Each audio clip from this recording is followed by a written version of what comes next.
என்ன சொல்றதே தெரியல. பட் நீ நாகப்பட்டினத்தில் இருக்க மக்கள் எல்லாரும் வேற லெவலுங்க. I love you. நீங்க அனைவரும் சந்தோஷமாக இருக்க வாழ்த்துக்கிறேன். நன்றி, வணக்கம். தேங்க்யூ. தேங்க்யூ. சூப்பர். சரி, ஒரு சின்ன ஸ்கூப் எதாவது பண்ணுமா? ஸ்கூப் இங்கேயா? சரி, ஓகே. விஜய் டிவியில் வந்து பார்த்தீங்கன்னா ஒரு சீனை வந்து ஸ்கூப் பண்ணுவோம். டக்குனு அது மட்டும் பண்ணிடலாம். எத்தனை பேர் வந்து பாகுபலி படம் பார்த்துருக்கீங்க? பாகுபலி பார்ட் 2 எல்லாரும் பார்த்துருக்காங்க. சரி, பாகுபலி பார்ட் 2 ஒரு சீன் வரும். என்னன்னா, தேவசேனா கோயிலுக்கு போவாங்க. ஆமா, அவங்க மட்டும் சில பேர் சேட்டை பண்ணுவாங்க, விரல வெட்டிடுவாங்க. இது வந்து பாகுபலி சொல்லுவாங்க. இந்த சீன்லாம் பார்த்துருக்கீங்களா?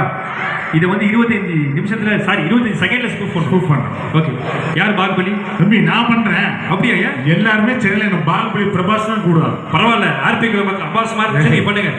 தேவசேனா அனுஷ்கா இங்க வந்து அந்த அக்கா கேட்டா இருப்பாங்களா? அவங்க ராஜமாதா, அவங்க டச் பண்ண கூடாது. ஓகேவா? சரி, நானே அனுஷ்கா வரேன். நீ ஓகே, நீங்க வந்து கண்ணை மூட்டு பாருங்க. வரேன் தம்பி, அனுஷ்கா மாதிரி அப்படியே இருக்கணும். கண்ணை மூட்டு பாருங்க. ஓகேம்மா. சரி, நேரத்தை அப்படி அரண்மனை எடுத்துட்டு போறேன். அந்த செட்டப் கூட்டு போறேன். ஓகேங்களா? என்ன நடந்தது தேவசேனா?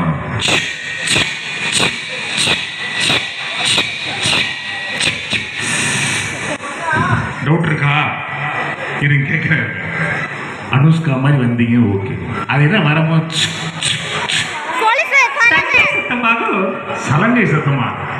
ஏமா நீ சலங்கை சத்தம் போது எப்படி சவுண்ட் கேட்கணும் உங்க ஹாஸ்பிட்டல்ல? இப்படிதாங்க வரும். திருப்பி கொடுங்க, திருப்பி மக்களே ஒரு பெரிய கைத்தறி கொடுங்க. இந்த வாட்டி பயங்கரமா வருவாப்புல, அனுஷ்கா மாதிரி வருவாப்புல.